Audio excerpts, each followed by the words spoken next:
Hi friends, स्वागत है आप सभी का मेरे यूट्यूब चैनल नर्सिंग इम्पल्स में। आज के इस वीडियो में हम बात करेंगे एपिडेमियोलॉजिकल ट्रायड के बारे में कि एपिडेमियोलॉजिकल ट्रायड क्या होता है। तो चलिए वीडियो को स्टार्ट करते हैं। तो for the occurrence of disease in man 3 factors are required, namely यानी कि किसी भी मैन या किसी पर्सन के अंदर डिजीज को अपियर होने के लिए 3 फैक्टर की आवश्यकता होती है। किसी पर्सन के अंदर डिजीज को अपियर होने के लिए 3 फैक्टर की आवश्यकता होती है। जैसे कि पहला फैक्टर एजेंट फैक्टर है, दूसरा होस्ट फैक्टर है और तीसरा इन्वायरमेंटल फैक्टर है। अब हम तीनों फैक्टर को एक एक करके डिस्कस करेंगे। तो जो पहला फैक्टर है वो है एजेंट फैक्टर। ठीक है। अब जो एजेंट फैक्टर में क्या सब आता है, तो उसमें बायोलॉजिकल एजेंट आता है, न्यूट्रिशनल एजेंट आता है, फिजिकल एजेंट आता है, केमिकल एजेंट आता है और मैकेनिकल एजेंट आता है। तो अब हम देखेंगे कि बायोलॉजिकल एजेंट क्या है।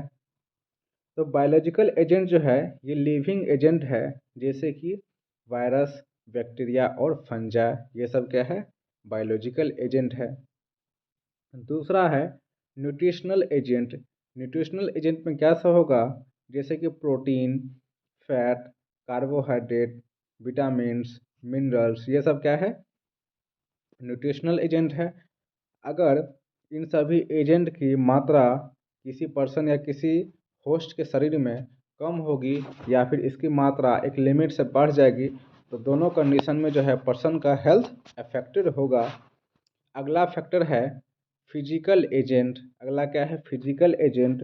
फिजिकल एजेंट में क्या सब होगा, जैसे कि heat, cold, pressure, radiation, electricity, ये सब क्या है, फिजिकल एजेंट है।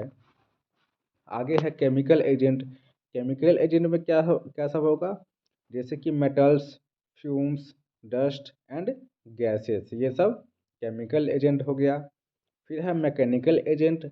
मैकेनिकल एजेंट में क्या सब होगा, तो जैसे कि क्या है, मैकेनिकल फोर्स के वजह से या फिर क्रॉनिक फ्रिक्शन के वजह से क्या हो जाता है, तो फ्रैक्चर हो जाता है, ट्रॉमा हो जाता है, ये सब क्या है, मैकेनिकल एजेंट। तो मैकेनिकल एजेंट में कैसा होगा, तो फ्रैक्चर, ट्रॉमा, ये सब मैकेनिकल एजेंट है। अब आते हैं अगले फैक्टर पे, जो है होस्ट फैक्टर। होस्ट फैक्टर में क्या सब आता है, तो जैसे कि इसमें आता है age, sex, heredity, nutrition, occupation, customs and habits and क्या है, लास्ट फैक्टर जो है वो है ह्यूमन बिहेवियर। अब एक एक करके इसको भी हम डिस्कस करते हैं। जैसे कि जो है होस्ट फैक्टर में पहला पॉइंट है एज। तो अब यहाँ देखिए, जैसे कि कुछ जो बीमारी है वो ओल्ड एज में अधिक होता है, कुछ जो है चाइल्डहुड में अधिक होता है, यानी कुछ बच्चों में अधिक होता है, कुछ बूढ़ों में अधिक होता है और कुछ एडोलेसेंट में अधिक होता है। जैसे कि मान लेते हैं चिकन पॉक्स हो गया या फिर मम्स हो गया, वो बच्चों में अधिक होता है। और कुछ बीमारी जो है जैसे कि एथेरोस्क्लेरोसिस, ये ओल्ड एज में होता है। और जैसे कि कैंसर, कैंसर कब होता है, ये मिडल एज में ज़्यादातर होता है। तो एज किस तरीके से अफेक्ट किया, होस्ट फैक्टर को पता चल गया। अब है सेक्स। तो अब यहाँ पे है कि सेक्स में क्या सब होगा, तो कुछ जो बीमारी है, जो कुछ डिजीज है, वो मेल में अधिक होता है और कुछ फीमेल में अधिक होता है। जैसे कि डायबिटीज, डायबिटीज जो है फीमेल में ज़्यादा फ्रिक्वेंटली होता है और मेल में हार्ट डिजीज ज़्यादा फ्रिक्वेंटली होता है। अगला है हेरिडिटी। तो इसमें क्या सब होगा, जैसे कि कुछ हार्मफुल जीन है कि जो पेरेंट्स से उसके ऑफ स्प्रिंग यानी कि उसके बच्चों में ट्रांसफ़र हो जाता है, और जिसकी वजह से जो चाइल्ड का हेल्थ है यानी कि जो उसके बच्चों का हेल्थ है वो भी अफेक्टेड होता है। अगला है होस्ट फैक्टर में न्यूट्रिशन। होस्ट फैक्टर में अगला पॉइंट क्या है, न्यूट्रिशन है।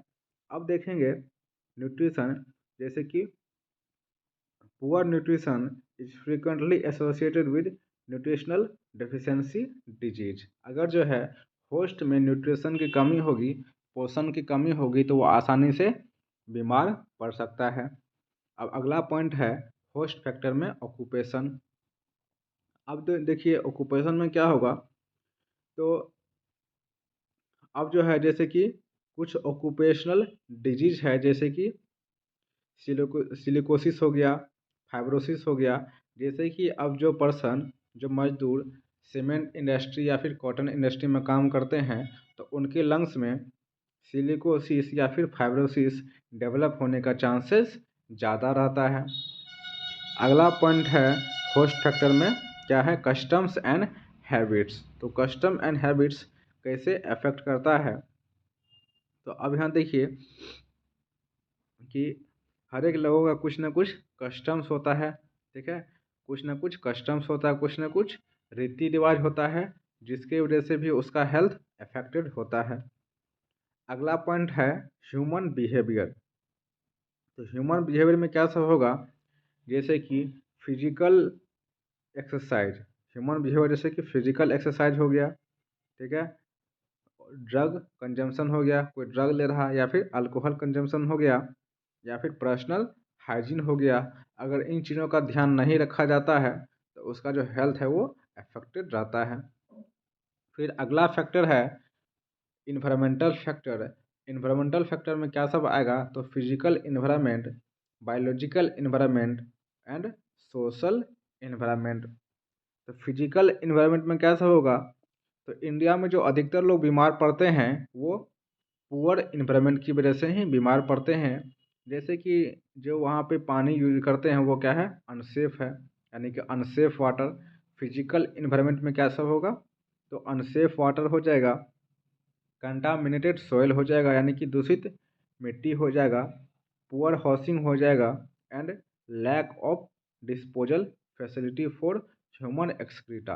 यानी कि जो भी ह्यूमन का एक्सक्रीटा है, जो भी उसका मल मूत्र है, उसके डिस्पोजल के लिए, उसके निपटारण के लिए प्रॉपर फैसिलिटी नहीं होना, ठीक है, ये सब आता है फिजिकल इन्वायरमेंट में।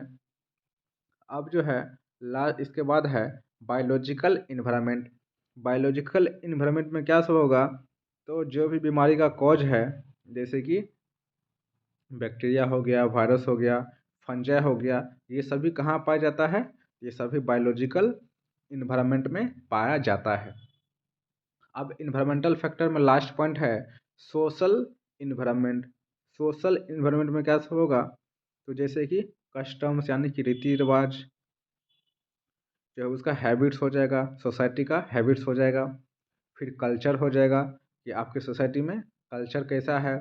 एजुकेशन हो जाएगा, यानी कि आपके सोसाइटी का एजुकेशन स्टैंडर्ड क्या है, स्टैंडर्ड ऑफ लिविंग, यानी कि सोसाइटी का रहन सहन कैसा है। तो ये सभी था सोशल फैक्टर। तो चलिए सोशल फैक्टर को एक बार फिर से हम डिस्कस करते हैं। तो इसमें क्या सब आएगा, तो कस्टम्स आएगा, habits, culture, education and standard of living, ये सब आता है सोशल इन्वायरमेंट में। तो ये था एपिडेमियोलॉजिकल ट्रायड। अगर आपको हमारी वीडियो पसंद आई होगी तो चैनल को लाइक और सब्सक्राइब करना न भूलें। तब तक के लिए धन्यवाद।